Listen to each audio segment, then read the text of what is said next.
Pemirsa, Partai Gerindra diprediksi akan sendirian menjadi partai oposisi dalam koalisi Merah Putih. Lebih dari 1 tahun berjalannya pemerintahan Joko Widodo dan Yusuf Kala, hanya Gerindra yang masih konsisten dan belum memperlihatkan tanda-tanda akan bergabung dengan pemerintah.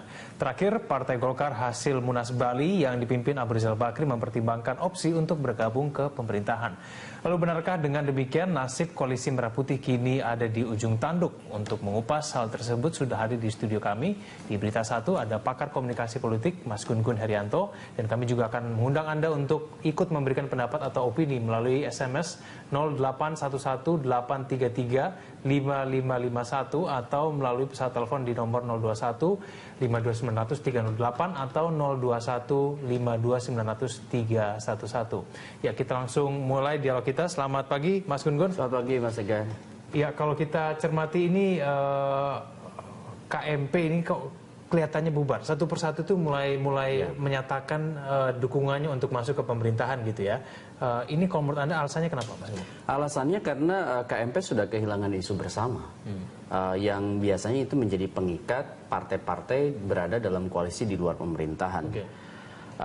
Contoh misalnya waktu awal itu ada isu bersama, yaitu soal bagaimana distribusi orang ke alat kelengkapan dewan, termasuk pimpinan dewan, sehingga kemudian mereka bisa nyatu. Artinya ada kepentingan politik yang bisa nyatuinnya. Kemudian juga di awal-awal mungkin Mas Egan ingat ada perubahan Undang-Undang MD3, ya kan. Kemudian juga ada pilkada, pilkada yang waktu itu diubah dari langsung ke DPRD, masih ingat ya? Dan itu tentu menjadi waktu itu menjadi magnet lekatnya hubungan mereka. Kenapa? Karena mereka berasumsi bahwa ada agenda bersama yang bisa diperjuangkan mereka, bukan hanya di pusat tapi juga di daerah. Tapi setelah itu memang dinamika politik kan sangat intens, dan meskipun ada fragmentasi antara kekuatan koalisi Indonesia Hebat dan koalisi Merah Putih, tapi sebenarnya secara substantif pola hubungan psikopolitis dan komunikasi politik di antara mereka itu terus memudar. Karena tidak adanya semacam trigger untuk kemudian mereka tetap dalam satu kongsi.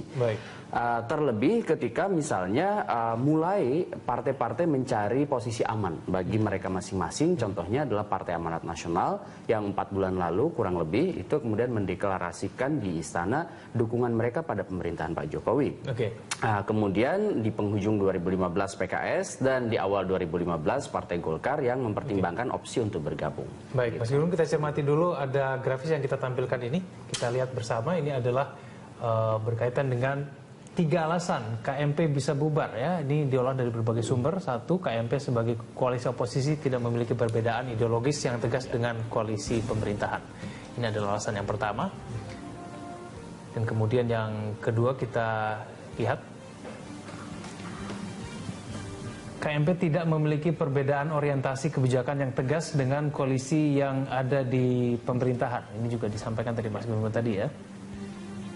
Dan kemudian yang terakhir adalah KMP tidak akan bertahan lama karena kekurangan logistik dalam arti akses-akses terhadap sumber kekuasaan atau sumber daya keuangan negara. Mas Gun punya tanggapan sendiri? 3 alasan itu sangat benar adanya, maksud saya. Contoh misalnya alasan ideologis. Hampir semua partai, kan kita ini sekarang multipartaisme, ya kan, yang ekstrim sebenarnya, karena lebih dari 5 partai. Fragmentasi kekuatan politik ini nyata adanya, tetapi kemudian basisnya tidak ideologis. Contoh misalnya hampir sulit kita mencari prototipe di Indonesia partai yang basisnya ideologi. Artinya menerapkan itu juga dalam seluruh kebijakan partainya. Contoh misalnya dalam pertimbangan koalisi. Kalau kemudian basisnya ideologi, pasti koalisinya itu kesamaan ideologis. Tetapi sekarang koalisi itu dibangun karena opportunity structure, ya kan? Pendekatan peluang itu biasanya variabelnya antara lain adalah probabilitas perolehan suara, cost of entry, sama benefit di dalam kekuasaan. Nah, ketika misalnya keuntungan dalam kekuasaan itu tidak mereka peroleh, itu juga kadang-kadang menjadi faktor yang tidak bisa lagi menyatukan mereka setelah kontestasinya usai. Itu yang tadi disebut sebagai faktor ketiga ya. Misalnya soal akses terhadap sumber-sumber ekonomi. Nah, itu kan pragmatis sebenarnya, kan berarti motifnya adalah koalisi karena pertimbangan political ekonomi. termasuk juga kepentingan ekonomi, bukan hanya political ekonomi, relasi kuasa kalau political ekonomi, tapi juga economic interest. Baik Mas Gunggun, tapi kemudian apa sebetulnya yang kemudian partai-partai ini satu persatu mulai menyatakan, ya paling tidak mungkin secara tidak langsung, tapi kemudian mulai menyatakan kedukungan kepada pemerintah ini, apakah ada kaitan dengan momen-momen tertentu? Apalagi kita sekarang sudah mulai meributkan mengenai reshuffle, lalu kemudian Partai Golkar yang ingin mendekat kepada pemerintah karena ingin segera dilegalisasi oleh Menkumham. Apakah ada hal-hal itu sebetulnya? Saya melihat ada faktor jangka pendek. Faktor jangka pendek adalah soal eksistensi partai.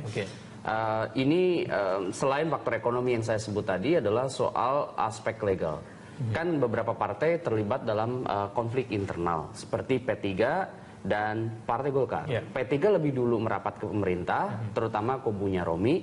Waktu itu tentu juga dalam konteks mencari legitimasi, sehingga waktu itu dia mengantongi SK Kemenkumham, meskipun kemudian kalah di kasasi Mahkamah Agung.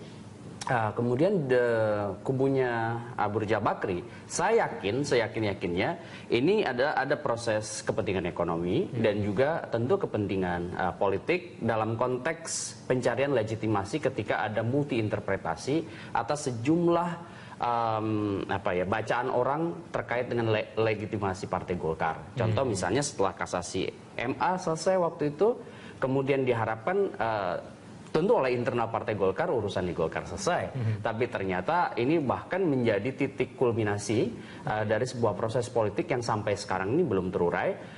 Kemudian orang bertanya, setelah kepengurusan Rio berakhir Desember 2015, terus apakah kepengurusan Abu Rizal Bakri legal atau tidak? Sementara Agung Laksono juga dicabut SK oleh Kemenkumham, sehingga kemudian Golkar sekarang menurut saya dalam fase yang sangat genting.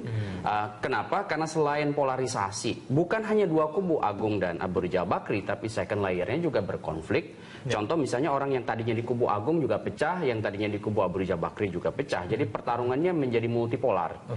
Nah ini yang kemudian harus dibaca sebagai variabel dinamis, sehingga kemudian mereka mungkin memberikan semacam opsi, semacam best alternatif, dan best alternatifnya menurut saya kemudian merapat ke pemerintahan. Dan jangan lupa bacaan bahwa Golkar dan PKS adalah partai yang sejak berdiri itu nyaris selalu berada dalam kekuasaan.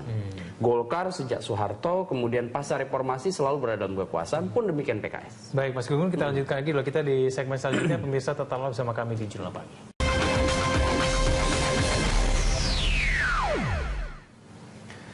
Ya pemirsa, sebelum kita mulai dialog kembali, kita tampilkan berikut ini pernyataan dari Ketua DPP Gerindra Desmond J. Mahesa.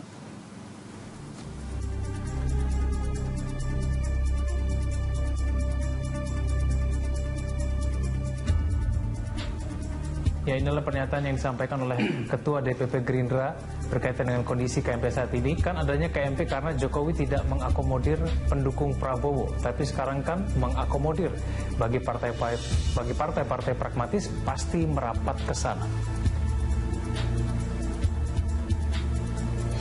Bagi Gerindra nggak ada masalah, yang bagus kita dukung, yang tidak pro rakyat kita lawan. Ini nggak masalah kalau sendirian begitu ya mungkin ya. Iya.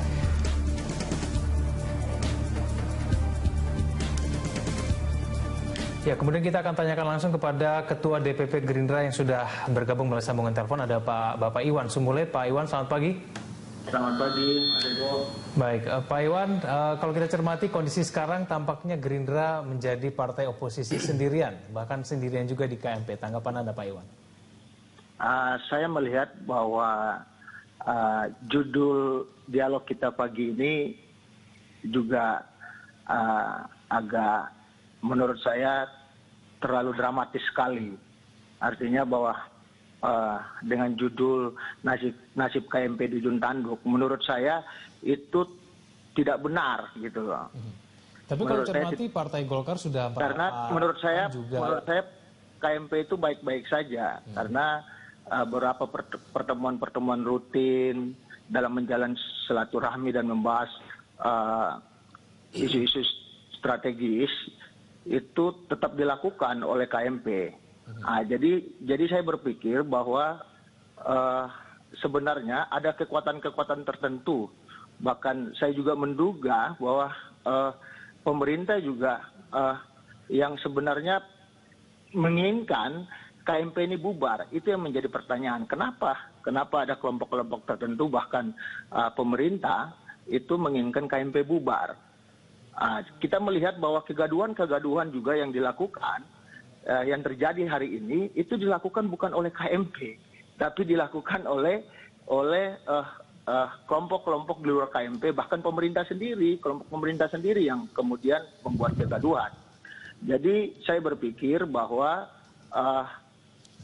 KMP itu baik-baik saja, tidak ada sesuatu yang luar biasa menurut saya. Bahwa ada upaya-upaya yang dilakukan oleh pemerintah untuk saya menyatakan menggarisbawahi bahwa upaya-upaya untuk membubarkan KMP itu dengan melobi beberapa tokoh-tokoh elit partai di KMP untuk bergabung dengan pemerintah, dengan menawarkan beberapa posisi-posisi di pemerintahan.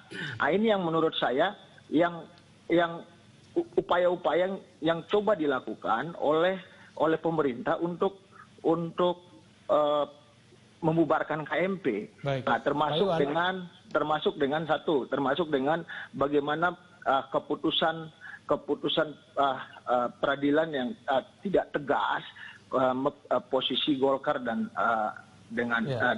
P3 hari ini. Kira-kira begitu, Mas Ego. Maaf saya potong Pak Iwan, tapi yang menyampaikan ingin menyatakan merapat kepada kubu pemerintahan ini kader-kader dari partai itu sendiri loh Pak Iwan, bukan dari adanya dorongan dari pihak-pihak lain. Itu kan ada upaya-upaya, itu kan yang upaya-upaya pendekatan awal yang dilakukan oleh kelompok tertentu di luar KMP dan pemerintah, upaya melobi-lobi elit-elit partai yang tergabung dalam KMP untuk bergabung dengan pemerintahan. Itu jadi upaya proses awal itu jangan sampai dihilangkan begitu. Yang dilihat oleh publik hari ini adalah bahwa kelompok-kelompok partai-partai yang tergabung dalam KMP ini yang ingin bergabung dengan pemerintahan.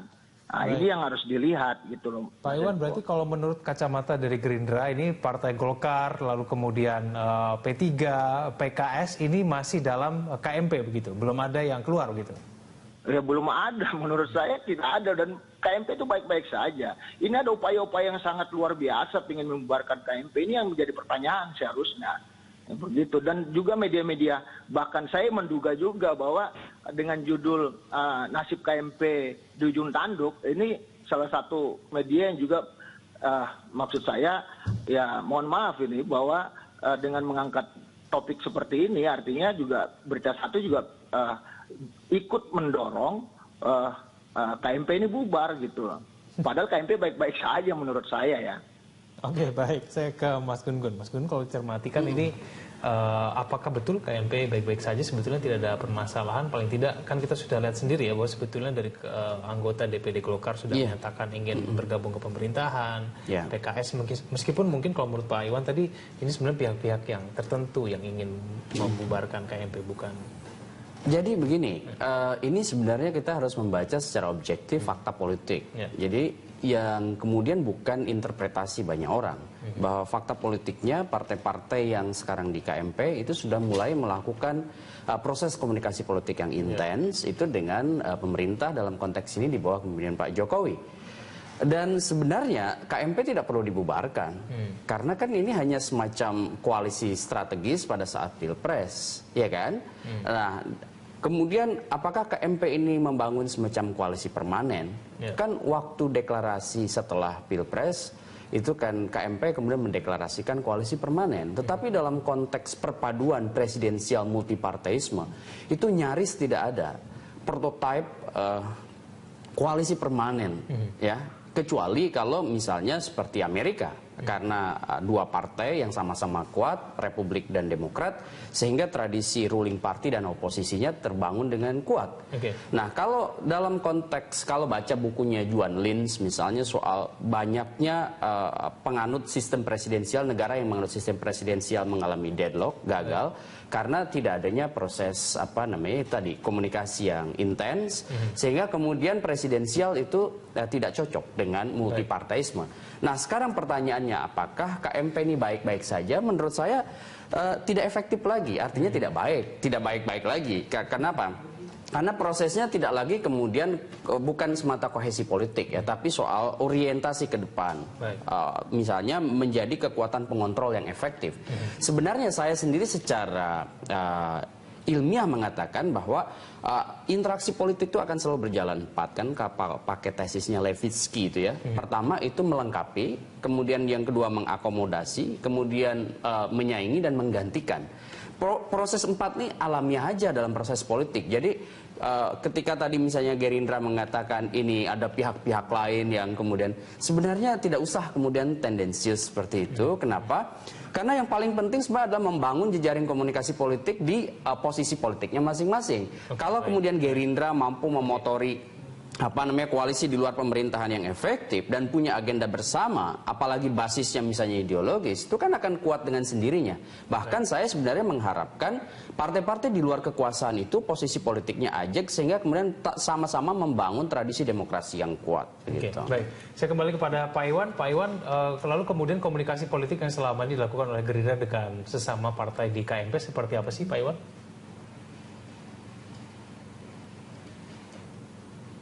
Bahwa partai-partai yang ada itu komunikasi politik juga harus kita bangun dengan baik gitu loh. Bahwa ketika ada komunikasi politik, jadi kami bukan sangat tendensius terhadap perkembangan yang ada, bukan hanya menuduh, tapi memang ada upaya-upaya yang dilakukan gitu loh. Bahwa sebenarnya ketika kita ingin membangun demokrasi yang baik, ya kita membutuhkan adanya kontrol dari kelompok-kelompok yang coba untuk mengkritisi. Jadi tidak semua orang kemudian, tidak semua kelompok atau partai politik juga harus diminta untuk harus bersepakat dengan apa yang dilakukan oleh pemerintah hari ini. Tapi kita mencoba untuk menjadi kontrol yang baik, mengkritisi hal-hal seperti yang dikatakan oleh Pak Desmond tadi, bahwa dari Gerindra bahwa ya kita apa yang baik untuk rakyat dan menguntungkan rakyat, untuk kepentingan rakyat, ya kita akan dukung. Tapi kalau hal-hal yang kemudian merugikan rakyat, gitu loh, ya kita pasti akan kritisi. Jadi menurut saya bahwa apa yang terjadi hari ini, komunikasi politik yang dilakukan, saya anggap wajar-wajar saja. Apa yang kemudian disampaikan, dilakukan oleh PAN atau kelompok-kelompok atau partai-partai yang lain. Menurut saya itu wajar-wajar saja, komunikasi politik memang harus dibangun. Tapi yang saya lihat bukan soal tendensi atau apa, tapi bahwa memang ada upaya-upaya supaya KMP ini bubar.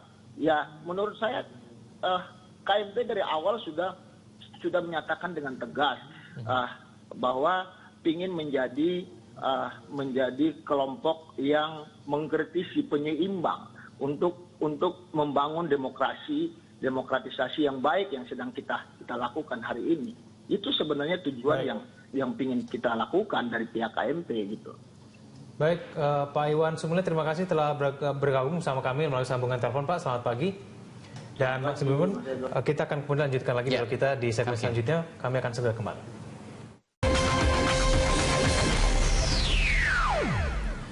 Pemirsa, kembali kita lanjutkan dialog kita, Mas Gun Gun. Kalau kita berkaca pada pengalaman PDIP ya, dia menjadi partai oposisi selama beberapa periode sendirian begitu ya. Dan sekarang kalau kita cermati mungkin naga-naganya Gerindra akan seperti itu juga. Kalau menurut Anda, bisakah Gerindra bertahan seperti layaknya PDIP pada waktu itu? Satu-satunya yang punya potensi untuk bertahan di luar tentu adalah Partai Gerindra sebenarnya, karena mungkin punya keinginan juga untuk tetap maju di 2019.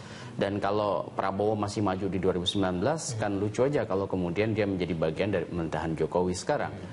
Dan bukan soal kelucuan itu sih bagi saya, tapi memang penting juga ada partai yang berada di luar kekuasaan. Kalau dalam bacaan saya, dari tradisi politik partai yang bersangkutan, itu sebaiknya Pak Jokowi mempertimbangkan Golkar untuk merapat ke dalam kekuasaan.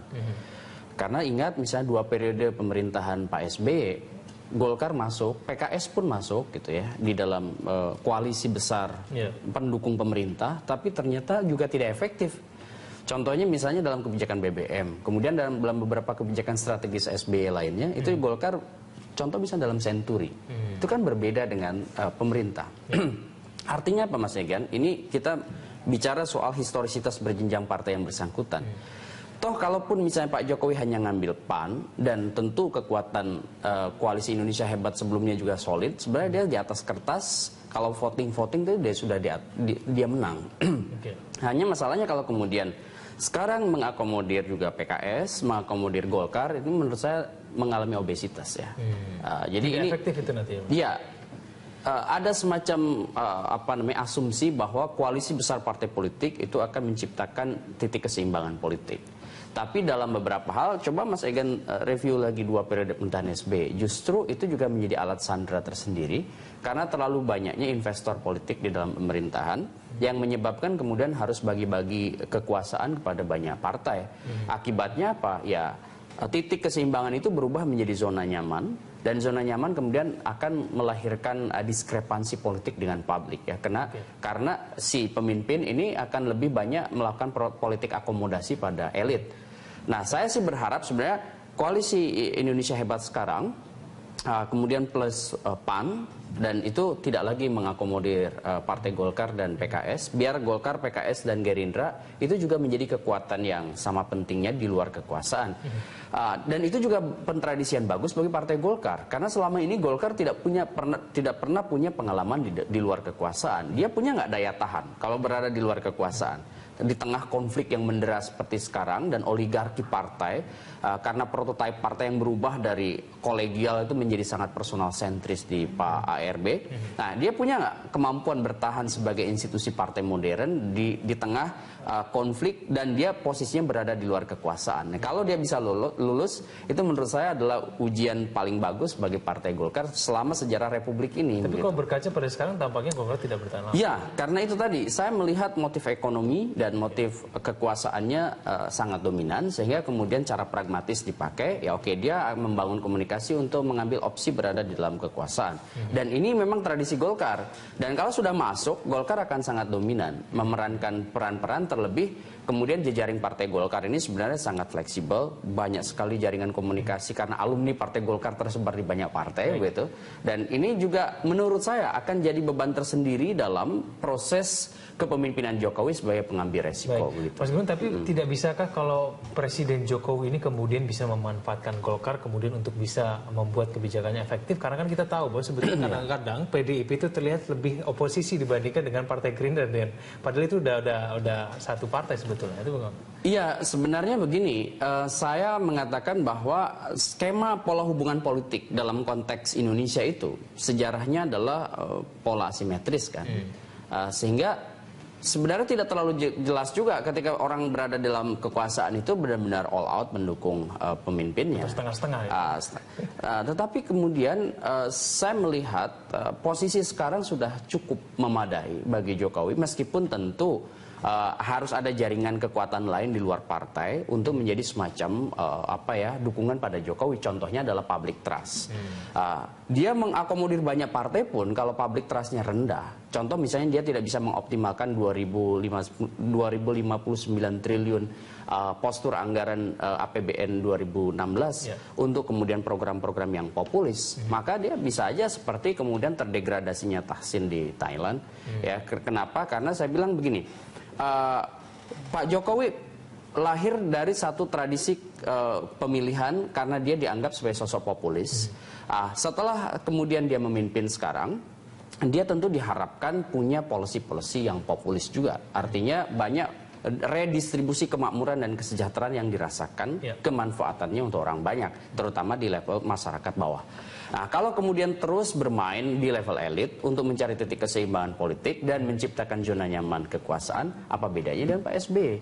Yang itu kemudian juga sudah 2 periode dilakukan, ternyata nothing. Dan ini menurut saya harus kemudian ada semacam reorientasi dalam konteks kekuasaan periode ini, bahwa Pak Jokowi sekarang mengambil resiko untuk tidak terlalu banyak memasukkan partai politik, terutama partai-partai yang portofolionya adalah partai-partai yang tidak pernah punya loyalitas tunggal kepada presiden, melainkan lebih menjadi pemain di dalam kekuasaan. Nah, itu kita bisa identifikasi partai mana aja. Nah, ini yang kemudian bagus juga bagi Gerindra, karena kalau Gerindra ini mau besar, Iya, dia memang harus jelas posisi politiknya berada di luar kekuasaan sementara. Pak PDIP misalnya 2 periode SBY itu berada di luar kekuasaan dan dia menuai untung pada saat Pileg 2014 dan Pilpres 2014. Ini Gerindra yang sekarang harus dilakukan oleh Gerindra sekarang ketika di tengah-tengah KMP ini satu persatu ini mulai menyatakan ingin merapat ke... Itu pun pernah dialami PDI Perjuangan. Hampir semua partai yang waktu itu berkoalisi dengan PDIP itu kemudian pindah kongsi ke Partai Demokrat, artinya mendukung pemerintahannya SBY, baik SBY JK maupun SBY Budiono. Jadi pengalaman ini sebenarnya hanya berganti aktornya aja. Bahwa kebetulan Gerindra sama-sama dengan PDIP waktu Pilpres sebelumnya, tentu Gerindra punya pengalaman juga soal bagaimana menjadi di luar kekuasaan. Sekarang menurut saya, apakah jauh lebih efektif bagi Gerindra di luar kekuasaan atau di dalam kekuasaan? Menurut saya di luar kekuasaan. Kenapa? Karena dia bisa memanfaatkan ini untuk memperbaiki, melakukan institusionalisasi politik di tubuh partainya, dan dia punya waktu untuk kemudian memanage internal dan sekaligus juga melakukan semacam kontrol publik sehingga kemudian dia bisa aja menuai simpati dari masyarakat.